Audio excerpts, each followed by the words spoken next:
नाट्य तरंग। आज इस कार्यक्रम में गुरुदेव रविंद्रनाथ टैगोर के बांग्ला उपन्यास चोखेर बाली का रेडियो नाट्य रूपांतरण आप सुनेंगे, आंख की किरकिरी। रूपांतरकार एवं निर्देशक नंदलाल शर्मा। प्रस्तुत है आंख की किरकिरी, इस नाटक का पहला भाग। मैं हूं महेंद्र, बचपन से ही उच्चंग फिर रहा हूं। मैं अपनी इच्छा पर दूसरे का अंकुश सहन नहीं कर सकता। घर में मैं हूं, मेरी मां राजलक्ष्मी है और काकी अन्नपूर्णा। इसके अलावा मेरा बचपन का परम मित्र बिहारी है। हाँ, मैं महेंद्र का परम मित्र हूं। वैसे मेरा कोई नहीं है।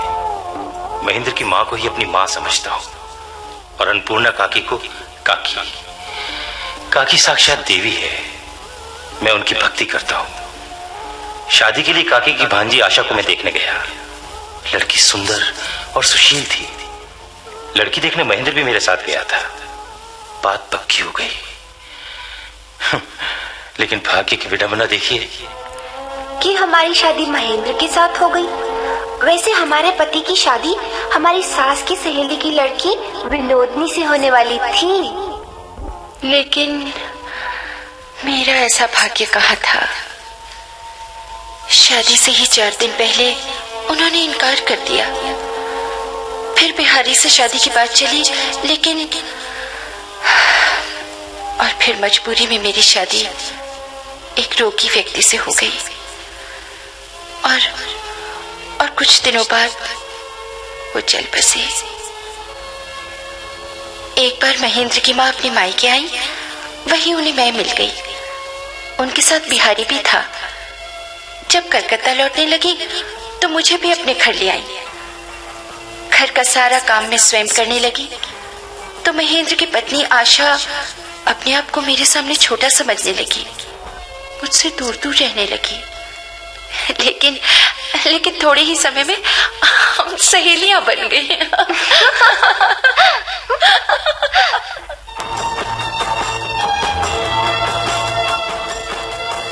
अब आशा, महेंद्र और मेरी सभा रोज ही जमने लगी। लेकिन घर के कामकाज में मैंने किसी प्रकार की शिथिलता नहीं आने दी। रसोई पानी, कामकाज, माँ की सेवा सब करने के बाद ही मैं आमोद प्रमोद में सम्मिलित होती थी। मुझे इतना काम करते देख महेंद्र कहता,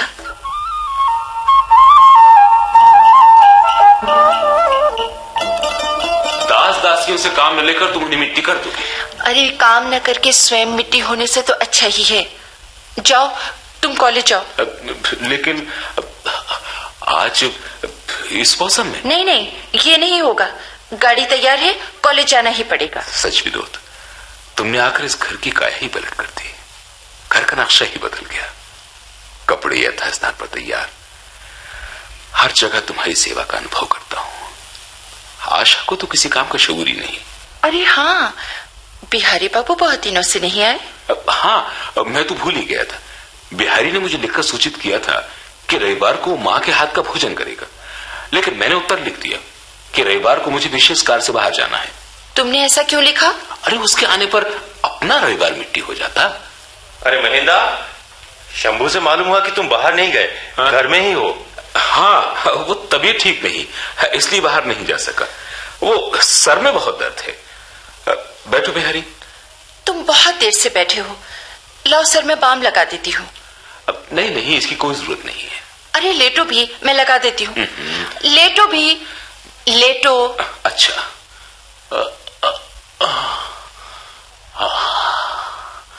कुछ आराम मिल रहा है? हाँ। अरे विनोद भाभी, ऐसी सेवा टहल होने पर तो रोग घटेगा नहीं।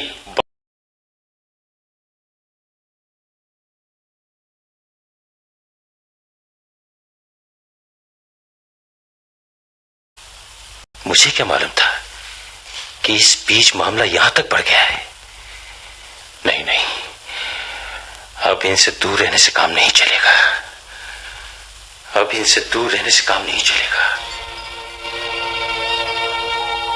मालूम होता है बिहारी बाबू को यह सब अच्छा नहीं लग रहा। जब मैं महेंद्र के सर पर बाम लगा रही थी, बिहारी बाबू की आंखों में मैंने देखा कि वे मानो ये अभिनय देखकर मुस्कुरा रही थी। मालूम होता है इस आदमी को धोखा देना कोई सरल काम नहीं। कुछ भी उसकी दृष्टि से छिपा नहीं रह सकता। ओह, यहाँ क्यों आई?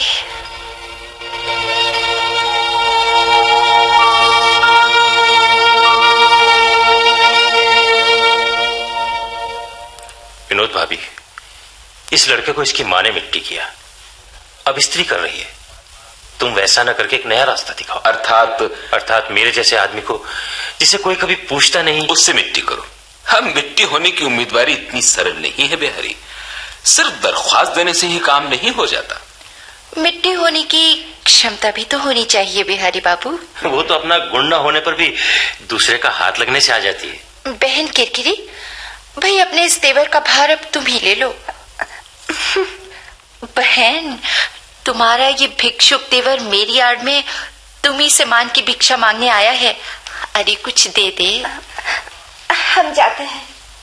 वाह भाई वाह, मेरी बारी में बातें दूसरों पर टाल दी जाती हैं, किंतु महेंद्र के साथ नकद कारोबार होता है। बिहारी, ये तो क्या बक रहा है? ठीक है, मैं चलता हूँ। अरे रे रे रे, आप निराश होकर न चाहिए बिहारी बाबू, मैं अभी किरकिरी को भेज देती हूँ।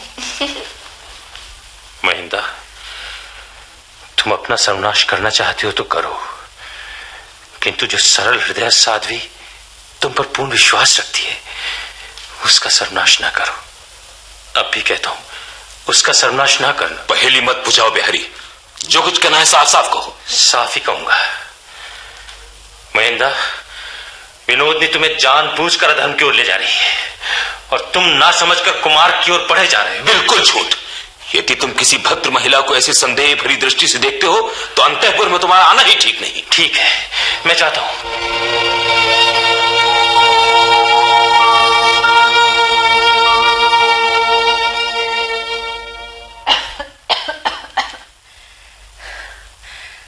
बेटी, तू अपना भी ख्याल रखा कर।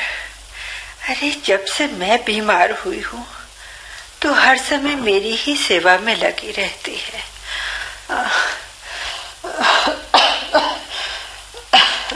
अरे क्या हुआ माँ?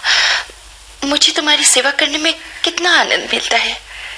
अरे वही तो तुझ में विशेषता है जी। जब भी तुझ पर कोई काम आ पड़ता है तो तू उस काम को करने में इतनी तल्लीन हो जाती है कि किसी और ध्यान नहीं देती। काश तुम मेरी बहू होती। माँ, आप ज्यादा न बोलें, आराम करें। चुन्नी, मैं तुमसे कई बार कह चुका हूं कि मेरे नहाने से पहले मेरे कपड़े तैयार कर दिया करो, पर एक दिन भी तुमने ऐसा नहीं किया। इससे कितना समय बर्बाद होता है। पर हमने तो नौकर से कह दिया था। नौकर से कह दिया था, अपने हाथ से नहीं कर सकती थी? तुमसे तो किसी काम की आशा करना ही व्यर्थ है। तुम कुछ भी नहीं समझती कैसे क्या करना चाहिए। कमरे की हालत देखी है, हर चीज बेतरतीब है। तुम हमें दासी की तरह रखो, दंड दो, पर अपने चरणों की सेवा के योग्य बना लो। चुन्नी, मुझसे अपराध हुआ है, मुझे क्षमा कर दो चुन्नी। नहीं, ऐसा न कहो। तुमने कोई अपराध नहीं किया, सब दोष हमारा है। चुन्नी, मेरी हृदय मणि चुन्नी, मैं हृदय में सबसे ऊपर तुम्हें रखूंगा। अरे हाँ, कॉलेज में कल से हमारी नाइट ड्यूटी पड़ रही है, इसलिए वहां मेस में रहना पड़ेगा। सुनो, हमारी एक प्रार्थना है। कहो। तुम हमें रोज एक चिट्ठी भेजा करोगे? और तुम भी? चलो हटो, हमें क्या लिखना आता है?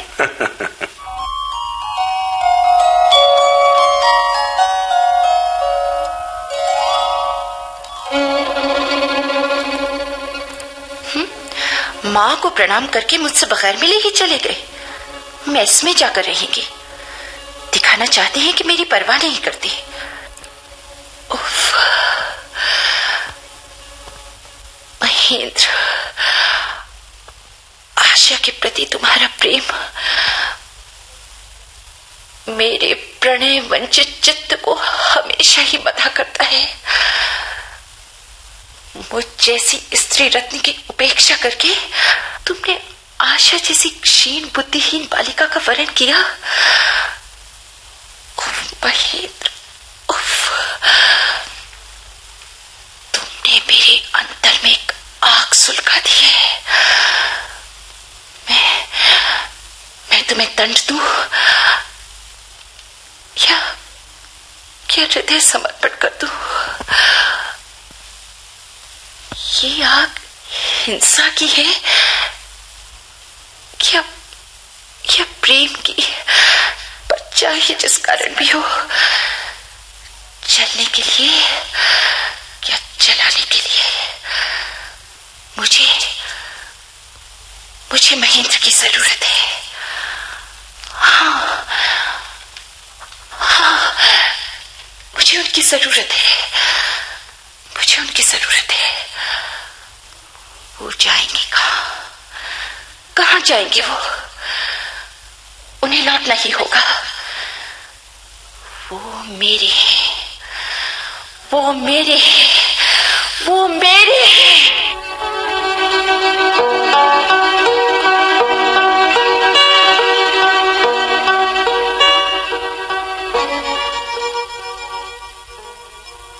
उन्हें गए कितने दिन हो गए, लेकिन उनकी चिट्ठी नहीं आई। क्या अभी भी वो हमसे गुस्सा है? उन्हें क्या मालूम, हम अपनी हर शाम उनकी चीजों का स्पर्श करके काटा करते हैं। हमने तो उनसे प्रार्थना भी की थी कि हर रोज हमें चिट्ठी भेजा करना। क्यों यहाँ चुपचाप अकेले में क्या उनकी याद से बातें हो रही हैं? बहन देखो ना, हमसे कहकर गए थे कि हमें रोज चिट्ठी लिखा करेंगे, पर उनकी कोई चिट्ठी नहीं आई। हमें डर लगता है कहीं वो हमसे गुस्सा। अरे रोते नहीं। हो सकता है कि वो ये सोच रहे हो आशा ने चिट्ठी क्यों नहीं लिखी। हमें लिखना नहीं आता बहन। हाँ, हमारी तरफ से तुम चिट्ठी लिख दो ना। अरे इसमें सोचना क्या है, जो दिल में आए वो लिख दो। अब हम चलते हैं। ये क्या बिहारी बाबू, क्या आप बीमार हैं? नहीं तो दोनों आंखें सुर्ख क्यों हैं? अरे हाँ विनोद भाभी, महेंद्र कहाँ गया है? कॉलेज में विशेष काम है ऐसा कह के गए हैं। विनोद भाभी, तुम आशा की देखभाल करना। आशा इतनी सरला है कि किसी को चोट पहुंचाना नहीं जानती, यहां तक कि आघात से अपनी रक्षा करना भी नहीं जानती। आप निश्चिंत रहें बिहारी बाबू, मेरी आंख की किरकिरी के लिए चिंता करके अपने आप को अधिक कष्ट न दें। अच्छा, मैं चलता हूं। आशा के लिए बिहारी बाबू का हृदय कितना व्यथित है। महेंद्र ने आशा से विवाह किया, उस आशा से जिसके साथ बिहारी की बात पक्की हुई थी। वो ही बिहारी बाबू आशा की आंखों में आंसू नहीं देख सकते। वो चाहते हैं कि विनोदिनी हमेशा आशा के आंसू पूछने के लिए तैयार रहे। ऐसा लगता है जैसे मैंने इसीलिए जन्म लिया है कि मैं आशा के रास्ते के कांटे चुनूं, आशा के सुख में जरा भी कमी ना आने दूं। लेकिन नहीं, मैं एक बार इस महेंद्र को, इस बिहारी को धूल में गिराना चाहती हूँ। या तो आशा ही रहेगी या विनोदिनी।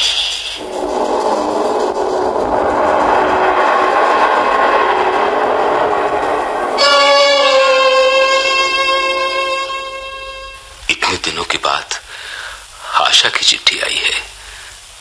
आशा, मेरी आशा। जरा पढ़ूं तो आशा ने क्या लिखा है। प्रियतम, जिसे भूलने के लिए चले गए हो, इस पत्र में उसकी याद क्यों दिलाऊं? तुम्हारी अवहेलना ये उपेक्षा जो कांटे की तरह मेरी पसलियों में समा गई है, वो दिन रात सब कामकाज, सब चिंताओं के बीच मुझे बेधती रहती है। नाथ, हाँ नाथ, तुमने जो मुझसे प्रेम किया वो क्या मेरा ही अपराध है? मैंने क्या स्वप्न में भी ऐसे सौभाग्य की आशा की थी? न जाने क्या देखकर तुमने मुझे इतना आदर दिया, लेकिन एक बात समझ न सकी कि घर में रहते हुए भी क्या तुम मुझे फेंक नहीं सकते थे? मेरे लिए भी क्या तुम्हें घर छोड़कर जाने की जरूरत थी? मैं क्या तुम्हें इस तरह पकड़े हुए हूं? मेरे लिए क्या कहीं जाने का रास्ता नहीं रह गया था? मैंने तो कई बार काम जाना चाहा, लेकिन मुझे रोक लिया गया, वरना मैं तो बह कर आई हूं, बह कर चली जाती। ये चिट्ठी, समझा, आशा की आड़ लेकर विनोदनी ने चिट्ठी भेजी है। विनोदनी समझती है कि मैं उसे भूलने के लिए घर छोड़कर आया हूं। उसकी इस स्पर्धा को झूठ सिद्ध करने के लिए मुझे तुरंत ही घर लौटना चाहिए, और अब से मैं विनोदनी से दूर ही रहूंगा। यहां लौटने से पहले मैंने सोचा था कि मैं विनोदनी से दूर रहूंगा, लेकिन ये स्वाभाविक स्थिति नहीं। सहज भाव से बातचीत करके इसे खत्म कर देना चाहिए। बिहारी बाबू, न जाने महेंद्र बाबू को क्या हो गया है। मुझे अपनी किरकिरी के लिए बड़ी चिंता हो रही है। मैं तो सदा यहां रहूंगी नहीं, पर मेरे चले जाने के बाद तुम उसका ध्यान रखना, वो दुखी ना होने पाए। भाभी, तुम्हें रहना ही पड़ेगा। तुम्हारा अपना कोई नहीं। तुम इस सरला बालिका की सुख दुख में रक्षा करने का भार अपने ऊपर ले लो। लाला जी, मैं सदा यहाँ कैसे रहूंगी? लोग क्या कहेंगे? लोग जो कहें कहने दो। तुम देवी हो। संसार के निष्ठुर आघात से बालिका की रक्षा करना तुम्हारे ही योग्य काम है। भाभी, पहले मैंने तुम्हें नहीं पहचाना था। मैंने भी संकीर्ण हृदय सामान्य लोगों की तरह तुम्हारे बारे में नीच धारणा बना ली थी कि तुम आशा के सुख से ईर्ष्या करती हो, किंतु बाद में तुम्हारे हृदय का परिचय मिला और तुम पर श्रद्धा हो गई। अच्छा, मैं अब चलता हूं।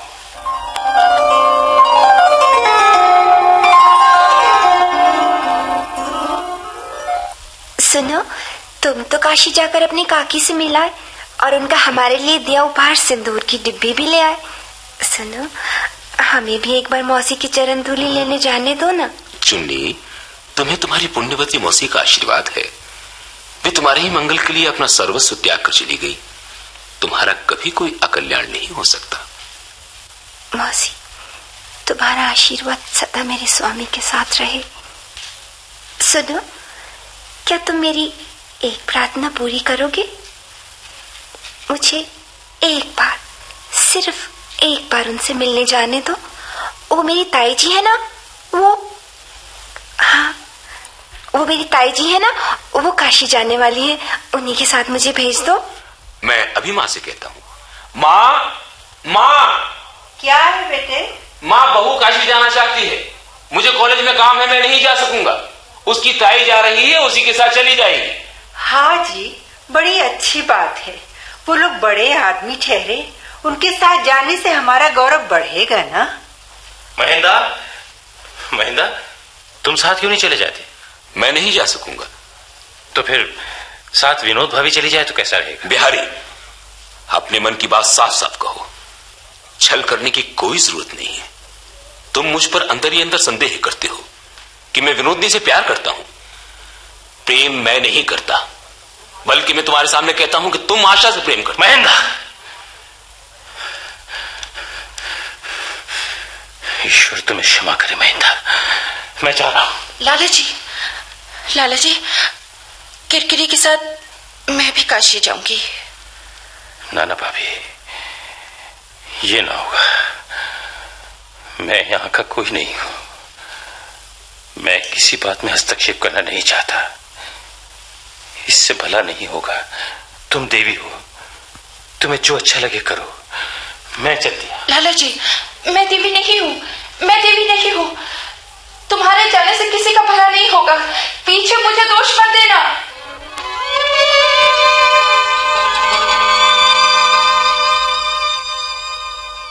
समझ में नहीं आता, ऐसे स्पष्ट आरोप का भी प्रतिवाद बिहारी ने क्यों नहीं किया। पर अच्छा ही हुआ, इससे अब वो आशा से दूर चला गया। वो कई दिनों से यहां आए नहीं थे। महेंद्र ने जब कहा कि तुम आशा से प्रेम करते हो, तब उस समय बिहारी का चेहरा कैसा रक्तहीन हो गया था। मैंने बिहारी को एक पत्र लिखा।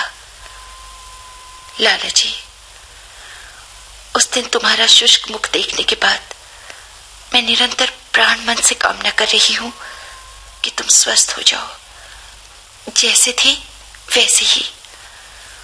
वो सहज हंसी, वो उदारवाणी फिर कब सुनूंगी?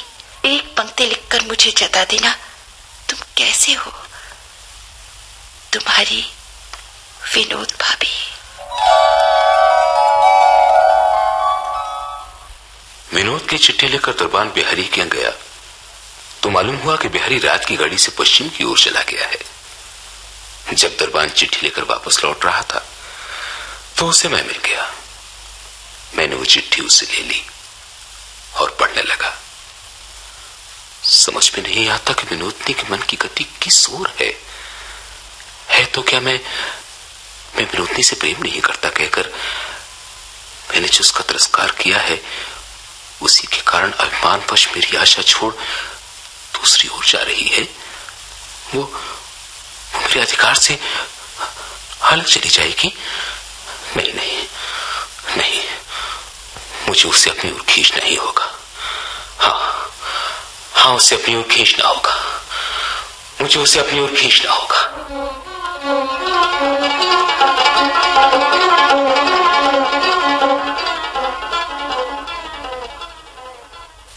व्यर्थ खड़ी हो, भेंट नहीं होगी। लो, तुम्हारी चिट्ठी लौट आई है। मैं जा रहा हूं। लेकिन चिट्ठी खुली हुई क्यों है? मैं पूछती हूँ, चिट्ठी खुली हुई क्यों है? समझी, बिहारी ने चिट्ठी खोली और पढ़कर वापस कर दी। बगैर एक पंक्ति लिखे मेरी चिट्ठी वापस कर दी।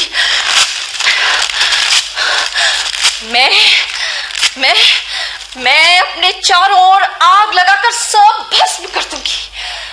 मुझे सुख न मिला तो ना सही, लेकिन जिन्होंने मुझे कृतार्थता से भ्रष्ट किया है और समस्त संभावित संपदा से वंचित कर दिया, उन्हें परास्त कर धूल में मिला देने से ही मेरे जीवन का उद्देश्य पूरा होगा। तभी मेरे जीवन का उद्देश्य पूरा होगा। तभी मेरे जीवन का उद्देश्य पूरा होगा।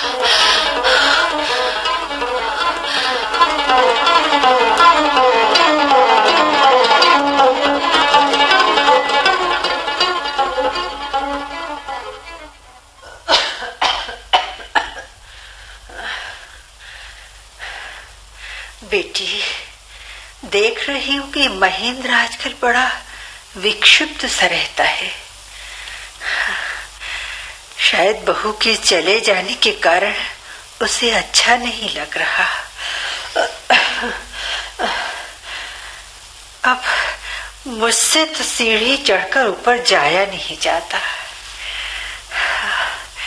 तू ही महेंद्र की देखभाल किया कर बेटी। जरूरत क्या है माँ? हाँ, अच्छा, तब मुझसे ही जो कुछ हो सकेगा करूंगी। चलो जरा देखो तो उसे। नहीं माँ, तुम्हारी तबीयत ठीक नहीं है, तुम मत जाओ, मैं जाती हूँ। जो तुम्हारी आज्ञा होगी करूंगी। कई दिन से तुम्हारे खाने पीने के समय हाजिर नहीं रह सकी। कोई गलती हो तो क्षमा करना। कभी कभी ऐसी गलती का होना अच्छा है, क्योंकि बाद में ब्याज सहित वसूल किया जा सकता है। महाजन बताएंगे कि ब्याज कितना हुआ? खाने पीने के बाद हाजिरी को बात करके भी कुछ निकलेगा ही। तुम्हारा हिसाब कितना कठोर है। जो एक बार तुम्हारे हाथ में पड़ गया उसका फिर उद्धार नहीं।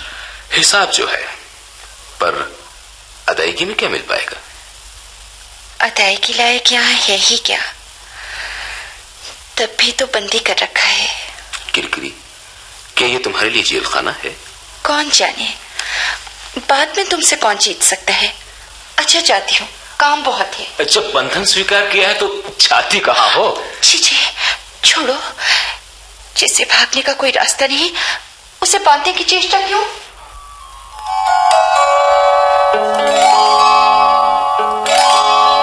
अरे आशा, तू? बेटी, मैं तो मुझसे मिलकर गया ही था, फिर कुछ समय बाद तुम मेरे पास काशी चली आई। बेटी, कहीं कोई ऐसी वैसी बात तो नहीं? सच बता, महेंद्र अच्छी तरह तो है ना? नहीं मौसी, ऐसा कुछ भी नहीं, सब ठीक है। हे भगवान सदा तुम्हें सुखी रखे। अरे हाँ, बिहारी का क्या हाल है बेटी? वो क्या ब्याह करेगा ही नहीं? उसकी तबीयत तो ठीक है ना? उनकी बात मुझसे न पूछो। अरे बता तो, क्या बात है? वो मैं न बता सकूंगी। बेटी सुन तो चुन्नी। हे भगवान, सोने जैसा लड़का, बिहारी में ऐसा क्या परिवर्तन हो गया जो चुन्नी आज उसका नाम सुनकर उठ गई? अरे हाँ, मैं तो भूल ही गई थी, इलाहाबाद से कुंजी की सास आने वाली थी। शायद वो ही आ गई। चुन्नी बेटी, लालटेन लेकर नीचे जा और दरवाजा खोल दे। अच्छा मौसी, खोलती हूँ। हाँ। भाभी जी, मैंने तो सुना था कि तुम काशी नहीं आओगी। मौसी, मैं तुम्हारे पाँव पड़ती हूँ मौसी, उन्हें अभी यहाँ से चले जाने को कह दीजिए। किसे चुन्नी? किसे? वो बिहारी लाला जी है ना, वो यहाँ भी आ गए मौसी। अच्छा, बिहारी।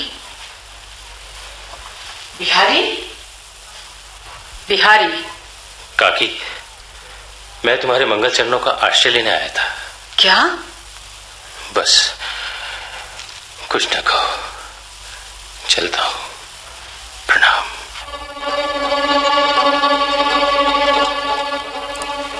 सुनो, हम तुम्हें लिख रहे हैं। बिहारी लाला जी एकाएक आज शाम यहाँ चले आए थे। तुम जल्दी आकर हमें ले जाओ। ताऊ जी के लौटने का भी कुछ नहीं, तुम जल्दी आकर हमें ले जाओ।